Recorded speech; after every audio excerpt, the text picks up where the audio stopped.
Welcome, my dear listeners, to our first podcast episode today when we are commemorating International Day of Clean Air for Blue Skies. And also, welcome to a vital conversation that holds the power to shape our world for the better. So, as you already know, I'm Dora, your host and the PR manager for Human Security for All, and I'm super thrilled to bring you an episode that delves deep into the heart of our global environment. Today, we are joined by the representative from an extraordinary organization, Plan for the Planet. This global movement is on a mission to restore forest ecosystem and confronting the pressing challenges of climate crisis and biodiversity loss. With me today are our esteemed guests, Felix and Muhammad, who will be sharing insights from the remarkable work being done by Plan from the Planet. Our podcast today revolves around two crucial topics that impacts us all. So the first topic that we are going to focus about is the potential impact of degraded global forestry on human security. So we are going to explore how the degradation for our planet's forestry infrastructure affects every aspect of our lives, from the air we breathe to the climate that surrounds us, from our health to the food on our plates. This is not just an environmental concern, it's a real matter of human security. The second topic that we are going to focus on is potential actions for forest restoration and global human security. So, in the face of these challenges, we believe in the power of collective action. And you, the general public, have a role to play in supporting forest restoration efforts. So, today we'll discuss practical steps and solutions that each one of us can embrace to bolster global human security and actually to create a sustainable future. So I would like to introduce Felix first, our visionary founder who has been leading this charge since 2007. And with a global team of 150 dedicated individuals, he raises more than 6 million annually from various sources, spearheads impactful campaigns, and even manages product design and sales for the chain chocolate, generating 7 million each year. His commitment to restoring our planet's forestry is really, truly inspiring.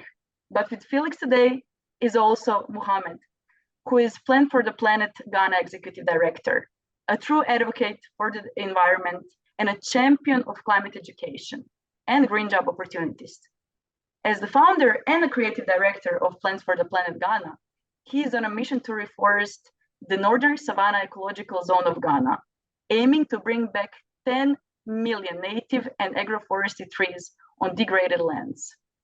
So, these remarkable individuals brings a wealth of expertise and passion to this discussion today, and they're making a profound impact on our planet's future. So you better sit back, tune in, and get ready to be inspired as we personalize both the problem and the remedy. So before we start, I would like to delve into the very heart of this discussion, which is the profound role forests play in ensuring human security. We all know forests are beautiful, but their significance goes far beyond aesthetics. They are literally the lungs of our planet, and they're providing us with clean air to breathe and regulating our climate. But they also have a hand in securing various aspects of our lives. So forests serve as a guardians of what we call human security. But what does human security encompass? And why is it so interconnected with forests? Well, human security encompasses a broad spectrum of dimensions, and it's not limited only to physical safety alone. It includes economical stability, food security, environmental sustainability, protection from global challenges like climate change. So forests are the very core of each of these dimensions. So it's safe to say that when we talk about human security, we are talking about the holistic well-being and resilience of individuals and communities, all of which hinge on the health and vitality of our forests. So, my dear speakers today, I would love if you could introduce Plan for the Planet and share with our audience the core mission initiatives that drive your organization's work, especially in the context of reforestation.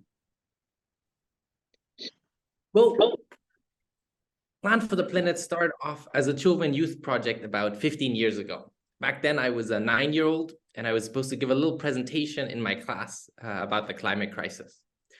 And when I prepared that little talk, I found out about Wangari Maathai, a woman from Kenya who had started a movement that ended up planting 30 million trees across Kenya and other East African countries in the span of 30 years. And really, she used tree planting as a tool for women's empowerment.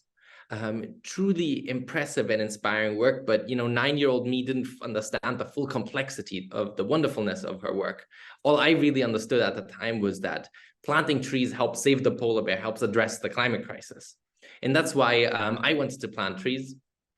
And so a couple of kids in my class and we planted our first tree a couple of weeks later. It announced the goal that children all across the world should plant 1 million trees in each country on Earth. And my classmates liked this idea, and a bunch of other kids at other local schools started planting some trees as well. And this is how Plant for the Planet slowly spread. Of course, over these 15 years, our organization has evolved a lot. Empowering children and youth to address the climate crisis and get involved is still an essential core part of what we do. And we organize what we call Plant for the Planet academies all around the world. These are one-day workshops where kids learn about what the climate crisis is and what they can do themselves in their communities to address it. But in addition to empowering children and youth, there are also some other aspects of Plant for the Planet. The second important part of what we do is our direct forest restoration work at scale.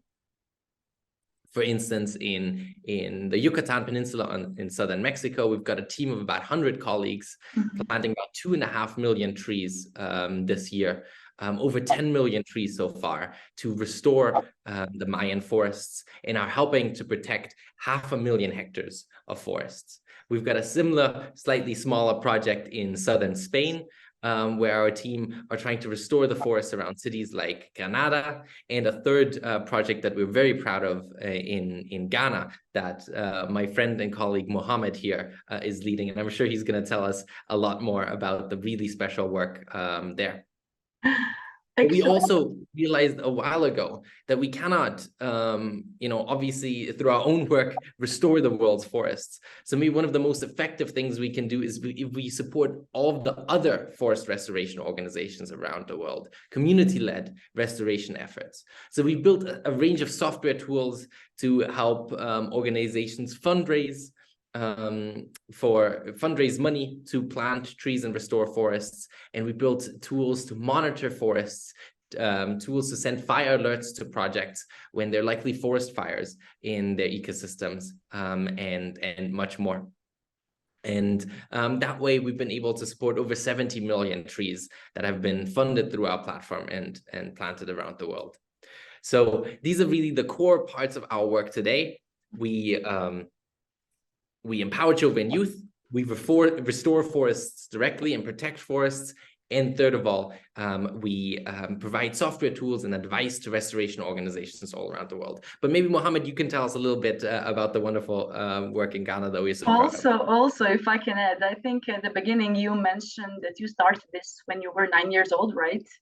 I think I saw the video of you and a bunch of other kids giving a speech. Was that in the United Nations? Yes, I was, I think, 13 at the time. Oh, 13. Yeah, so a few years later. So you were literally born activist. Not quite born. I had a really wonderful teacher in 4th grade, and I learned a lot about the climate crisis there, and I got really fired up and wanted to do something. And then I was, of course, very lucky that my teacher, my parents, and a lot of other people were very supportive and allowed me to do something. Definitely. And that's one of the reasons why I'm very proud and very grateful that I'm having you here today on this podcast, because when I was doing a research, which NGO should we as a campaign contact to actually have this discussion on this remarkable day that we are commemorating, I wanted an NGO that is not only talking about the ideas, planning ideas, and telling people what to do, but actually making an action. And when I saw all the work that you do, so you mentioned also apps. not only that you're planting trees. So you literally covered everything when it comes to restoration. So it's not only one field that you're operating in, you covered everything. So you really gave your best to reach the goal of making this planet a better place. So that's why I'm really, really honored to have this conversation with you today. And you mentioned Ghana. So Mohammed, what is happening in Ghana? What kind of projects are you doing there? Thank you so much. Just like Felix rightly said, he made up the call for children around the world at that time to, join the campaign to, plant 1 million trees in each country.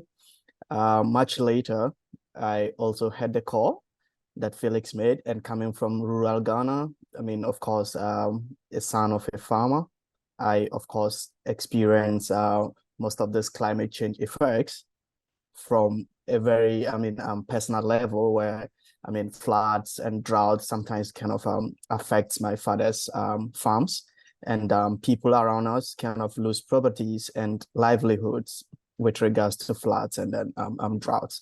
So much later, like I said, I had a call, Plan for the Planet is trying to do. And then I also got engaged through the academies. Like you said, I was an ambassador who was trained as a climate justice person to advocate and fight for climate justice. Fast forward, I also trained thousands of children and youth in that call to join the wide network of climate justice ambassadors of Plan for the Planet. And then fast forward also, in order to make more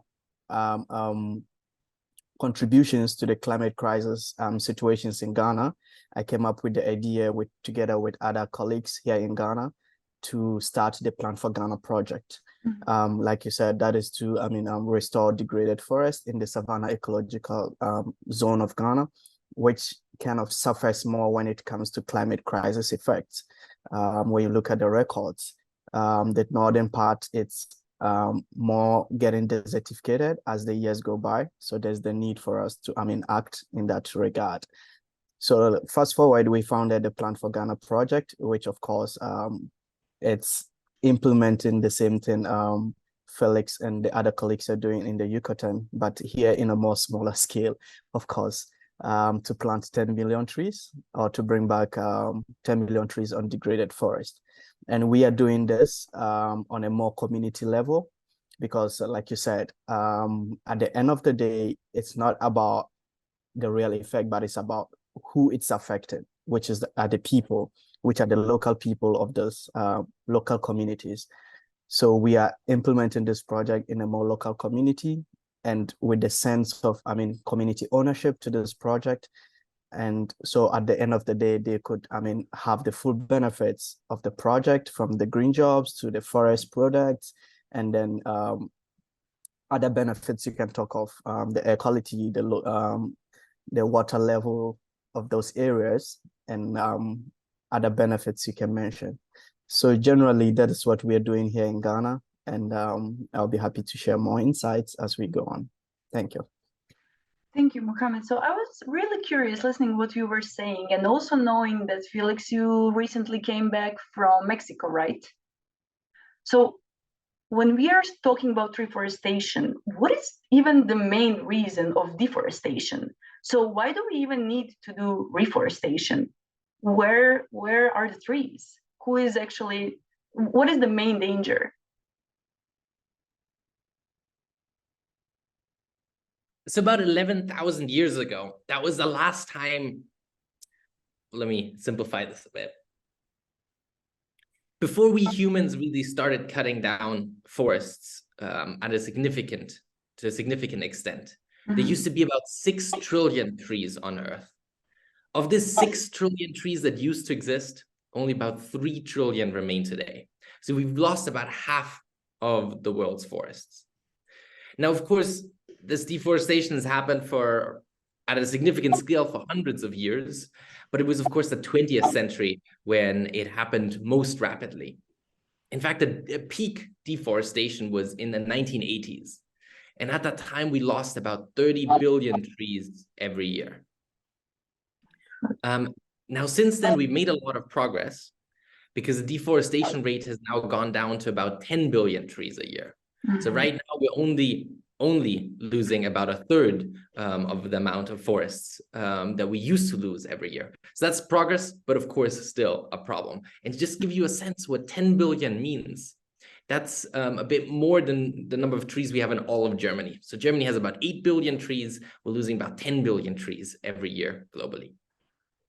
But the fact that we managed to go from losing 30 billion trees a year to losing 10 billion trees a year in just a few decades really is progress. And it shows that deforestation is not some sort of natural condition of modernity or like an impossible problem to solve. But it's certainly very much possible that we achieve a point of zero deforestation in the next 10 years. So now, at its core, to answer your question more directly, the main cause of deforestation is, of course, expanding agricultural land, right? With an increasing global population, we need to produce more food, and therefore we need more agricultural land. But importantly, over the last few decades, our productivity in agriculture has increased quite a lot. So the amount of food that we produce per hectare agricultural land has increased quite significantly. And actually, our productivity in agriculture has increased faster than population in the last few decades, which means that actually, since the year 2000, the amount of agricultural land we're using hasn't increased. It's actually gone down a little bit. So we reached peak agricultural land around 20 to 30 years ago. It's a bit hard to pinpoint this exactly. But this increase in agricultural productivity means that it's absolutely possible to both feed all humans on Earth while not cutting down more forests. But of course, it requires a lot of dedicated, specific good policy to really ensure that. And a great example of how this works well is Brazil. Since about a year ago, we have President Lula back in office. And of course, he's a controversial man, and he has his pros and cons. But the reason a lot of people in the forest movement were looking forward to his re-election was because during his first time in office, in the early 2000s, he actually managed to substantially reduce the deforestation rate in Brazil. When he got into office, Brazil had its highest deforestation rate in its history. But in the 10 years after his inauguration, the deforestation rate in Brazil went down by 83%. 83%, 4/5. Really an incredibly impressive track record. How did he manage to do that? A lot of it was improved forest policy. For instance, a lot of extra reserves were created. A lot of forest land was put under management by indigenous communities. All of that helped. But really, the big issue in Brazil wasn't a lack of good legislation, but it was rather poor implementation of existing forest legislation. So the most important part was that, to put it simply, the forest police was better funded and the existing laws were better implemented. So the fact that they managed to decrease deforestation by 83% in just a decade is a wonderful role model and wonderful example, and something that we need to be able to reproduce in many places. So Mohammed, what is the situation in Ghana when it comes to law and implementations of laws and the forest? Yeah, so I mean, Ghana, it's to my observation, is not doing very well when it comes to, I mean, implementation of these legislatures, because of recent, we are experiencing, I mean, rapid degradation of forest for illegal mining, which of course, it's one of the reasons for forest degradations in Ghana, especially the more of the reserves that we have, that one can, I mean, basically mentioned, it's rapidly, I mean, being deforested for illegal mining, because it it harbors this natural resources like the gold and diamonds, and you can mention. So for me, it's not, Ghana, it's not doing very well when it comes to, implementing these legislatures. Though at the other side of it, the government is doing what they can do to implement tree planting projects that is at the heart of the government, together with the forestry agencies in the country. For the past 2 years, they've been able to plant quite a substantive number of the trees. But with regards to that, there still are challenges when it comes to that. Like Phyllis said, fine, you are planting the trees, that's a good thing, but also, we should do better to reduce the rate at which these trees are being cut off, so it doesn't look like we run back to square zero. And as you mentioned before, I'm just going to sum it up, talking about air quality that is affected by deforestation to climate, health of individuals, because we also have to keep in mind that forests provide medical plants and also some sense of well-being. So even those seemingly minor things affect human security as well. And food security, because as we mentioned, a lot of communities rely on forests for food, both directly and indirectly. And so overall deforestation can disrupt ecosystems, which leads to reduced agricultural productivity and food scarcity for some minor communities as well. So we all know these profound consequences. It's not just environmental, it's deeply personal as well. So do you maybe know from your personal experience or overall some real world example or statistics that can illustrate these impacts of deforestation on humans overall? Something that Mohammed, is maybe a question that you want to answer? You can go ahead. Maybe you can say how it affects maybe community, something that you witnessed by yourself, or people in specific areas. The deforestation, how does it affect them directly and personally?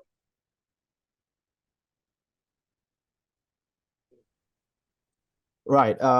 One of the board members for Plan for the Planet Ghana, it's actually a medical doctor.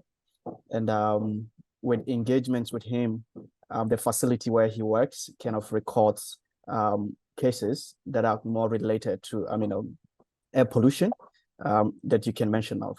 And then also we recently are having information from experts that there would be challenges with childbirth, especially within regions where illegal mining are going on as a result of degraded, forest. Most of the forest is being degraded for illegal mining, and then lack of standard practices or good practices of mining. It's kind of going to affect childbirth with some conditions.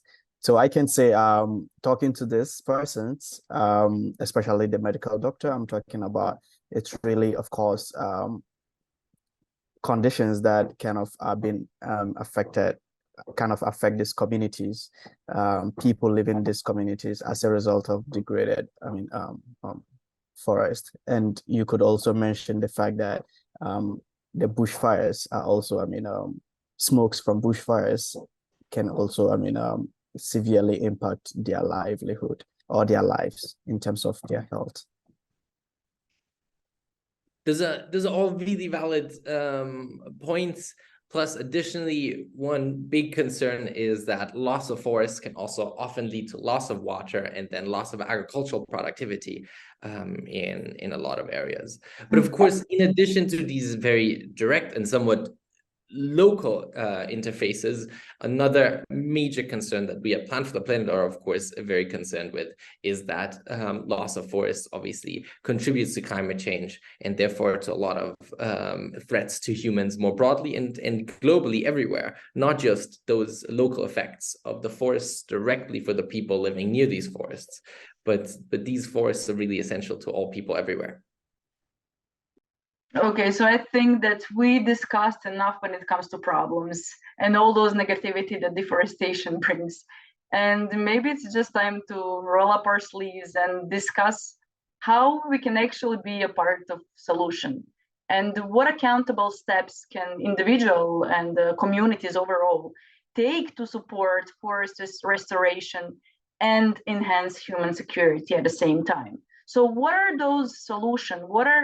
What is the initiative that Plans for the Planet is saying to communities and individuals how to make this planet a better place through the action that you're doing? How can one individual contribute as well?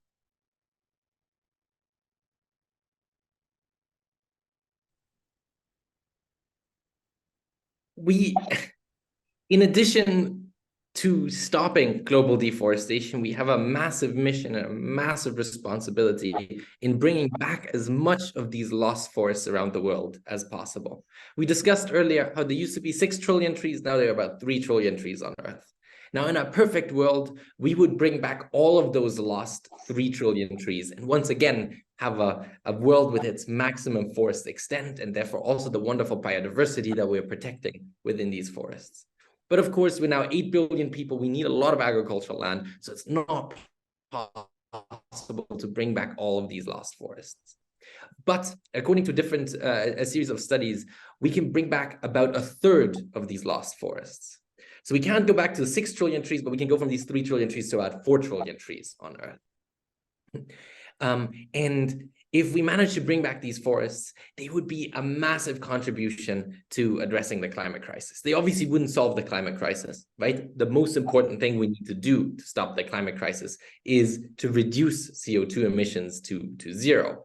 But unfortunately, that alone is no longer enough. We've waited too long, done too little so far to address the climate crisis, that reductions alone won't solve it.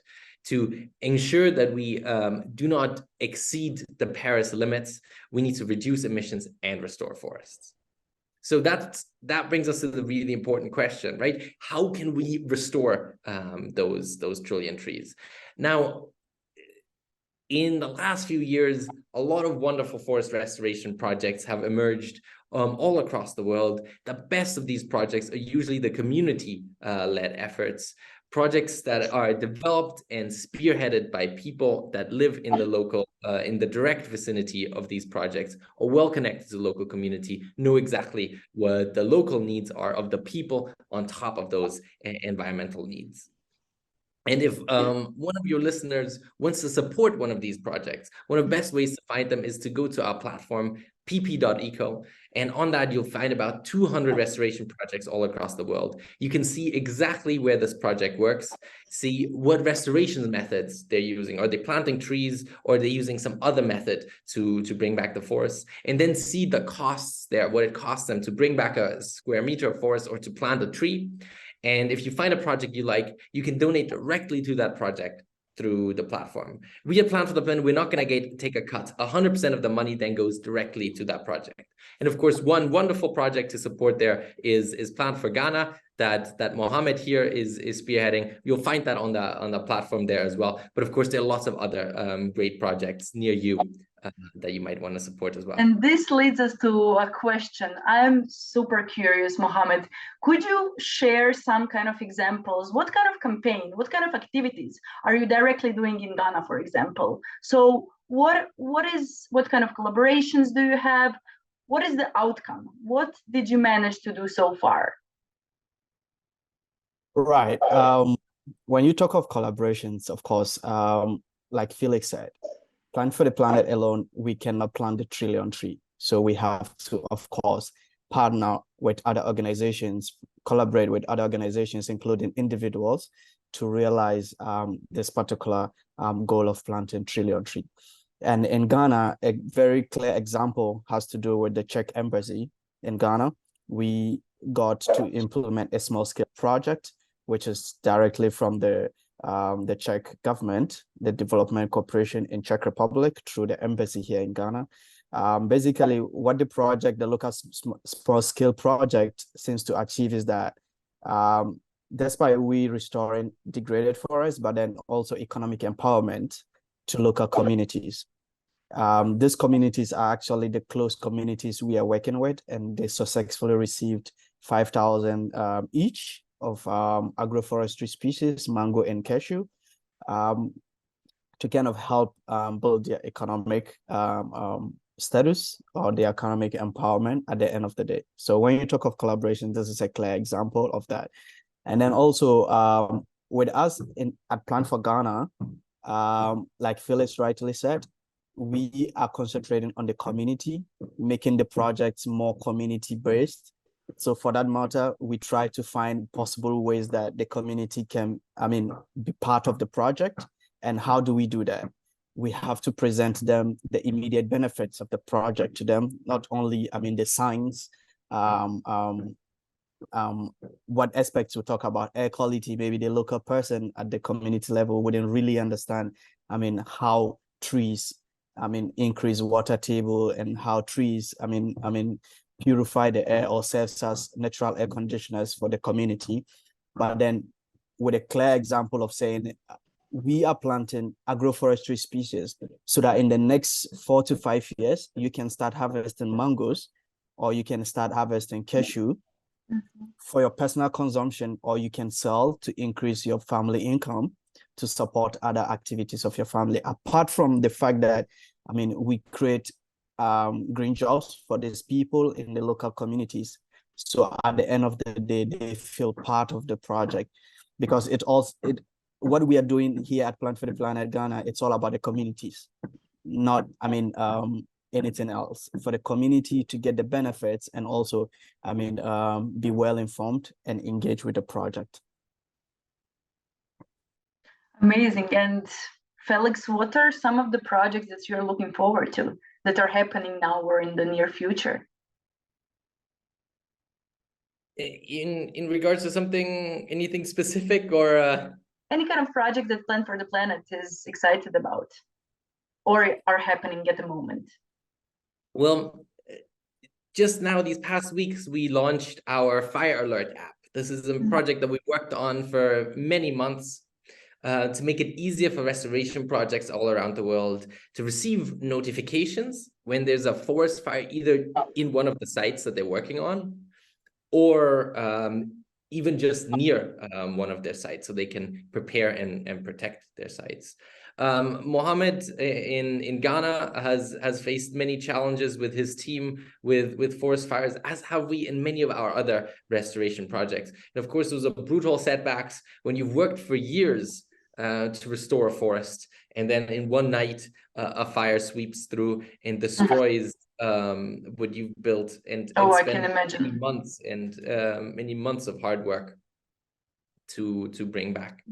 And so it's essential that we improve fire management as much as possible, especially in regions where forest fires are becoming a lot more severe as a result of the climate crisis. So what have we done? We're using the wonderful data provided by NASA for free to create fire alerts and set up fire alerts for restoration projects around the world. So anyone who has a restoration project, or even just a farm or another site in an area prone to forest fires that you want to protect, you can download that app for free in the App Store for iPhones or for Android phones.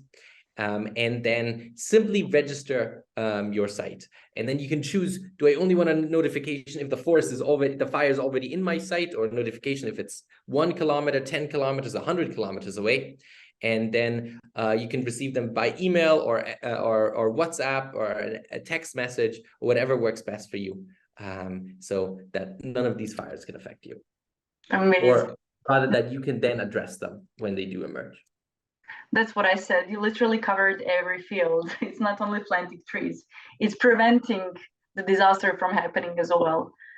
So, Mohammed, can you tell me, could you maybe point out the moment or the specific event that happened in Plan for the Planet Ghana that you're most proud of, some kind of success or some big point in your work that you can point out that you're proud of?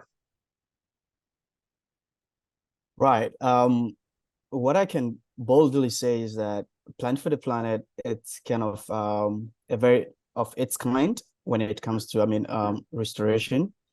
the models or the strategies we are using to implement this project, when you look at them, they kind of have this sustainability as a core of it, and then community engagement as a very important, aspect of it. So we are not doing that different here in Ghana. I can say that the moment you see the community embracing the project, making it their own, and then, of course, working on the community, on the project, to be able to take their children to school, to be able to feed. And of course, at the end of the day, we can, solve more problems with restoration works. Clear example, it's the community we are working in. We usually have situations where young people kind of engage in illegal mining, which kind of, affects their lives. At the end of the day, the holes kind of collapse on them, and then they lose their lives. But with the emergence of Plan for Ghana, we are able to reduce the numbers that kind of, have to go to do this illegal mining.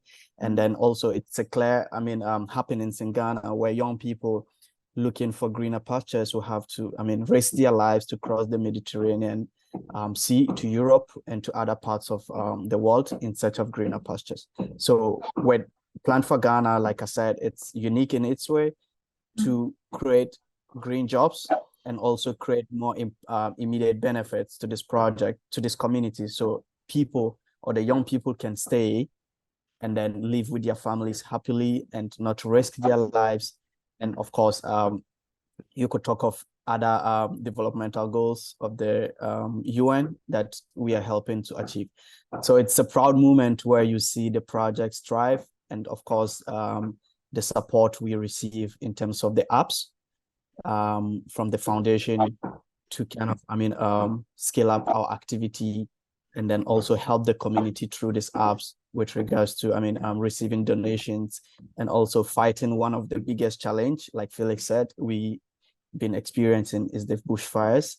So, these are not only one proud moment, but numerous of it. And we would continue to, work on this to upscale the project to kind of, increase to other communities in order to be able to achieve our 10 million goal at the end of the day. It's simply astonishing to see how literally one project can affect lives of so many people and whole community. I mean, if it is for me, I could talk with you for days now. I would be curious, what kind of similar NGOs are you collaborating with? Do you find along the way, do you stumble upon support, or do you stumble upon more challenges? How does it go? So maybe in a nutshell, just before we wrap it up, can Felix, you can maybe explain to us. So overall looking, do you find a lot of support in your projects and everything that you do? And what kind of challenges are you mostly facing? Of course, none of this work would be possible without the support of our wonderfully generous funders that are allowing us to do all of this. Plus, of course, through this platform, we've built a network of 200 wonderful restoration organizations all around the world that are now partnering, coming together for this joint platform to together restore ecosystems around the world. But there are also a lot of other partnerships that are really important to us. For instance, in Mexico, we've got a great collaboration with the local government. We're working together to protect the local biosphere reserves and much more. So we're really grateful for all of these. But of course, a huge amount of work still remains to be done. On the one hand, to protect the 3 trillion trees that we still have on Earth, but also to bring back 1 trillion of the lost forests.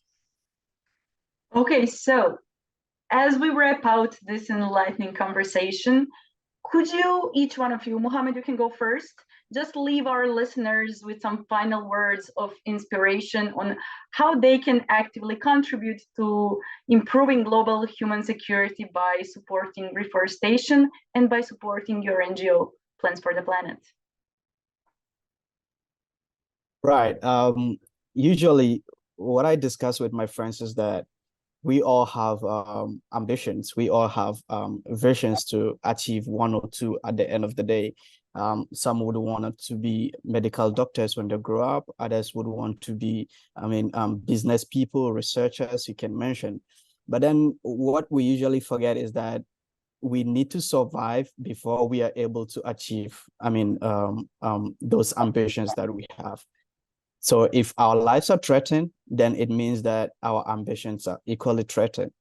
So it would do us good if we, pay attention to our survival before we then, be able to successfully achieve our ambitions.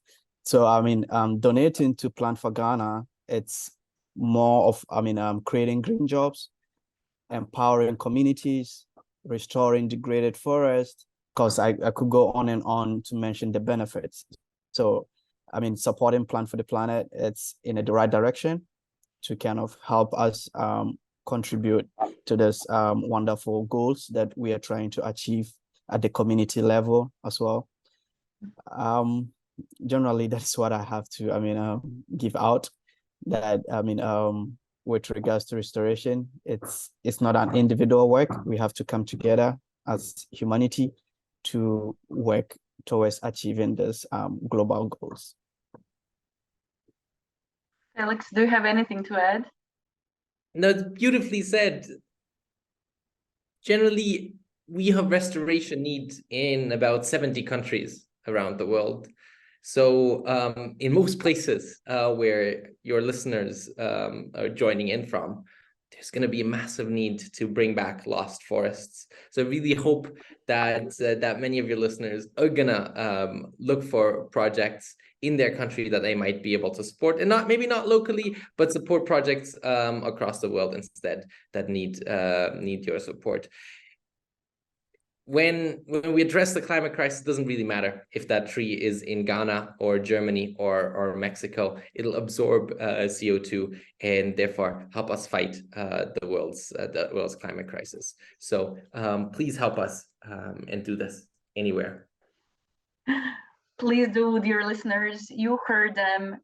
Join the movement, follow them on social media, and follow their work on websites as well. Stay tuned with their amazing work. And thank you so much, Muhammad and Felix, for joining on this podcast today. It's been truly insightful, and I believe everybody who is going to listen is going to enjoy very much. And dear listeners, join us next time when we are going to have our guests for International Democracy Day. Thank you, everyone.